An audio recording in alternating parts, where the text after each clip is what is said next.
Mereka berkata, "Wahai Musa, sampai kapanpun kami tidak akan memasukinya selama mereka masih ada di dalamnya. Karena itu pergilah engkau bersama Tuhanmu dan berperanglah kamu berdua. Biarlah kami tetap menanti di sini." Dia Musa berkata, "Ya Tuhan kami, aku hanya menguasai diriku sendiri dan saudaraku. Sebab itu pisahkanlah antara kami dengan orang-orang yang fasik."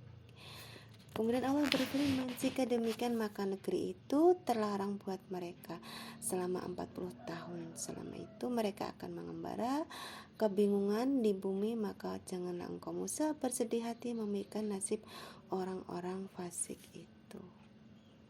Teman-teman, dari ayat ini kita bisa belajar bagaimana kalau kita saat berperang melawan hawa nafsu kita dalam diri kita, itu kita berjamaah ya teman-teman, berjamaah sama teman atau ketika sama saudara ya, itu kemudian kita ada saudara atau teman-teman kita itu yang bilang kayak gitu, "Ya udah kamu aja," gitu, "kamu aja yang berperang," gitu, "kamu aja yang melawan hawa nafsumu sendiri, biarkan kami di sini." Nggak mau ketika mereka diajak untuk berjihad di jalan Allah, mereka nggak mau diajak untuk mendekatkan diri kepada Allah.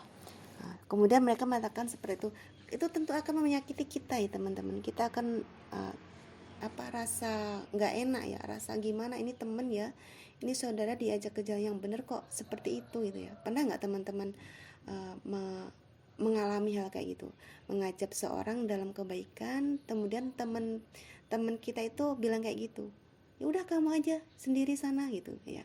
Itu rasanya kan nggak enak banget itu di hati kita. Maka kemudian kita akan kembalikan kepada Allah, "Ya Allah," gitu ya, "Ya Allah, iki ya konco kok banget teman sih ya, dijak bener kok gak gelem gitu, diajak kebaikan kok nggak mau ya." Saudara atau teman kita ya, atau anak kita atau keluarga kita itu, kemudian ketika kita suruh ke dalam kebaikan kok kayak gini gitu, bunyinya kok kayak gitu, perkataannya tuh loh kok yang seperti itu, yang membuat kita nggak enak. Kita serahkan sama Tuhan, sama Allah ya teman-teman. Kita serahkan kepada Allah, "Ya Allah," gitu. Kalau sama mereka sudah gregetan, kalau kita sudah rasa sakit gimana ya, kalau sudah kita mengajak tapi kemudian mereka bersikap seperti itu, rasanya sedih ya.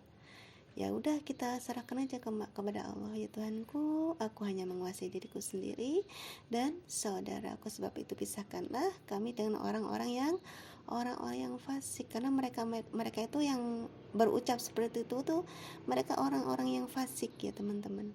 Mereka tahu itu benar tapi mereka nggak mau melakukannya itu. Jadi pelajaran untuk kita itu jangan sampai kita punya sifat-sifat orang-orang yang fasik itu di dalam diri kita. Kita hilangkan ketika ada orang atau kita teman atau saudara yang ngajak kita kebaikan, ayo kita ikuti ya. Jangan kita sampai membantah mereka atau menyakiti mereka itu ya, baik ucapan kita maupun tindakan kita ya, itu untuk ajakan. Karena apa? Nanti oleh Allah, nanti ketika mereka merasa sakit hati ya, sudah kita diajak kemudian kita menyakiti hati mereka, Allah akan melarang kita untuk masuk ke dalam kenikmatan itu teman-teman. Kenikmatan misalkan mereka diajak ke halakoh ilmu misalkan, tapi kemudian kita nggak mau, malah menyakiti mereka, kita nggak akan mendapatkan keberkahan, kita nggak akan mendapatkan kenikmatan di dalam halakoh tersebut ya teman. Karena Allah yang mengatakan, "Jika demikian maka negeri itu terlarang buat mereka," yaitu tempat itu mereka akan dilarang untuk masuk ke dalam halakoh tersebut, halakoh ilmu itu. Contohnya seperti itu teman-teman. Jadi jangan bersedih hati ketika kita atau di posisi yang kita mengajak ya, kita mengajak tadi. Tapi kalau kita diajak kemudian, maka kita berlindung kepada Allah dari sifat-sifat ini ya, sifat-sifatnya orang fasik ini. Jadi kalau kita diajak dalam berbuat kebaikan, entah itu ayo kita sedekah sana yuk, ayo kita membantu orang sana yuk gitu. Kita kalau nggak, misalkan nggak ada, tapi untuk sedekah aku tuh nggak ada gitu. Ya oleh oke lah kita mungkin dengan sedekah dengan yang lain, bukan dengan uang ya, mungkin dengan pikiran kita, dengan ilmu kita itu teman-teman. Jangan sampai kita menyakiti orang-orang yang mengajak kita ke dalam kebaikan ya. Itu teman-teman, itu untuk hari ini kita belajarnya. Semoga bermanfaat. Jika itu kebenaran datangnya dari Allah, jika ada kesalahan itu datangnya dari saya pribadi, saya sendiri. Iya.